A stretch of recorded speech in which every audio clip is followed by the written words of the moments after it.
Hello out there, and a first look video today at two new Spyderco models. And this should be a relatively quick video because both of these are designs that we should be somewhat familiar with at this point. And I do have a couple things to say about this pair of three, but I'm going to move it off to the side and start with the Salt 2. Now, the Spyderco Salt 2 is based off of the Delica 4, while its predecessor, the Salt 1, was based off of the third generation Delica.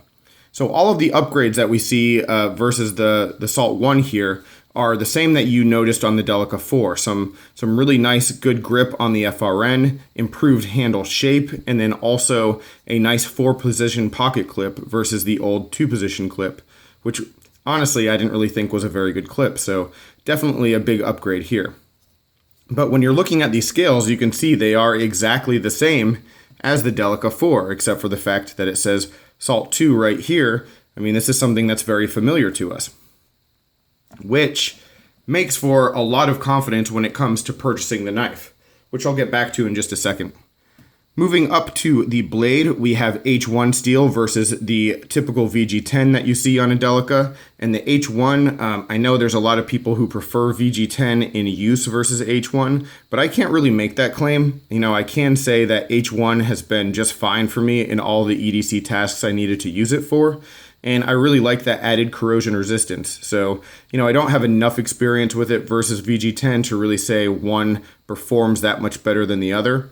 But I do like H1, so no real concern there. And then as you can see, you know, a whole lot of similarity, identical design basically to the Delica 4 blade, except for the fact that we have this hollow grind instead of the full flat grind. So again, just a whole lot of things that are familiar when it comes to this knife, which makes it a really easy knife to buy because as a consumer, you're already aware of exactly how the knife is going to be when you have it in the hands. You know, I went for this knife because I wanted a more full-size H1 knife.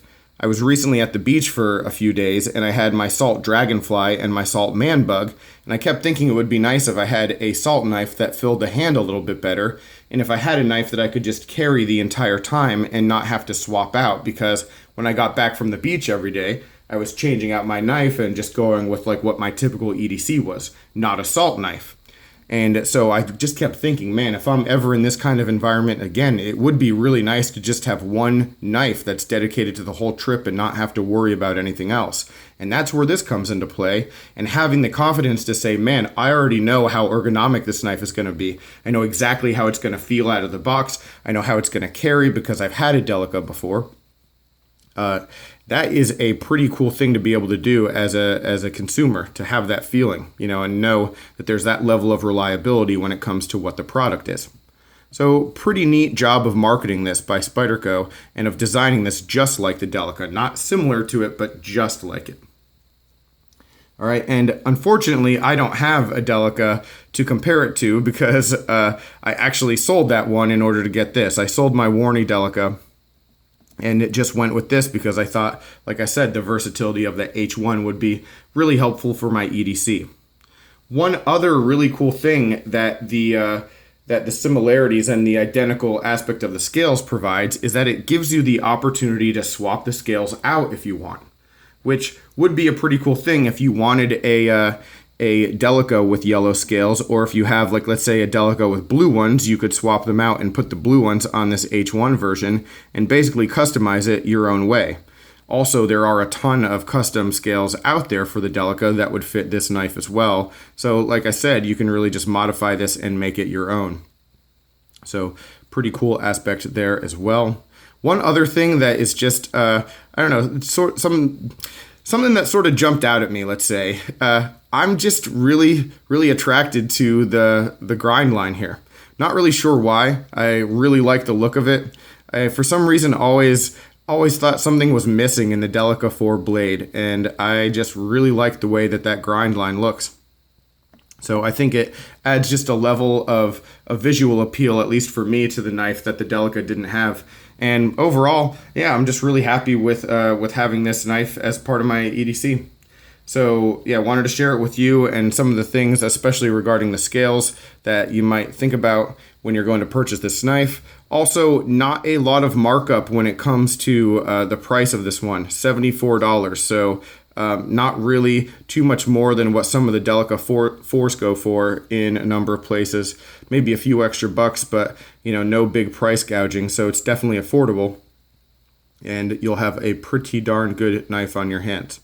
All right, so there is that. And now just for a minute, I want to bring in the Para 3. This one just came out, the black on black. And there have been a few different configurations already with like serrations and plain edges when it comes to the Para 3. But the three that I have had are this main satin with black G10. And then I also picked up the Digicam with the satin blade. Moved on from that one, but then I was really excited to see this because the black on black is one I've wanted for quite a while. I never had a Para 2 in black on black, and I always wanted one, so definitely jumped all over this when I saw it become available.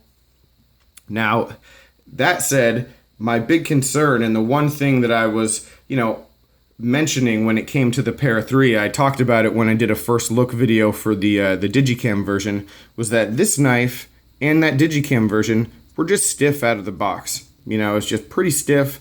Had to be tinkered with just a little bit in order to get it to free drop and make it as smooth as I wanted it to be.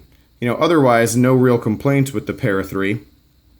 But that was just something that was worth noting.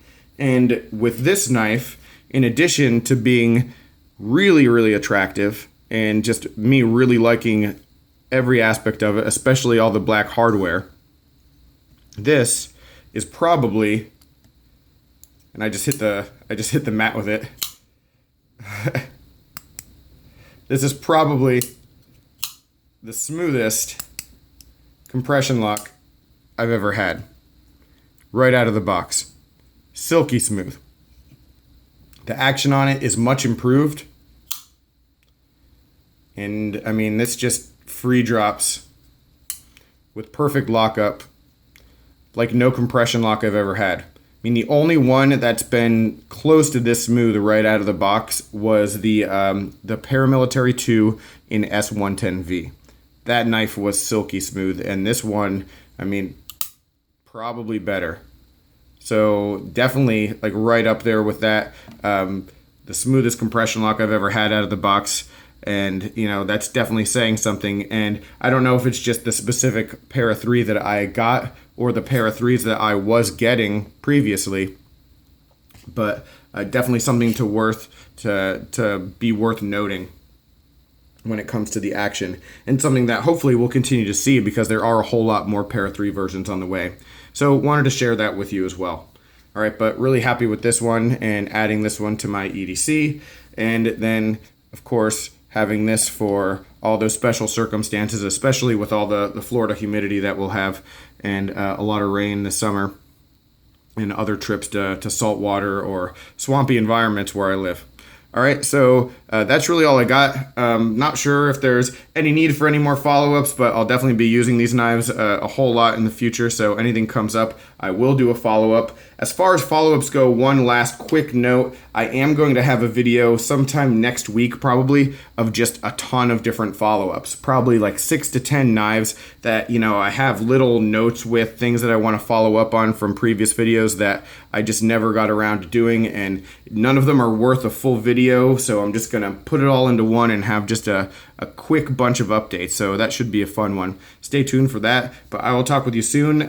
Thanks for watching, and take care. Have a good one.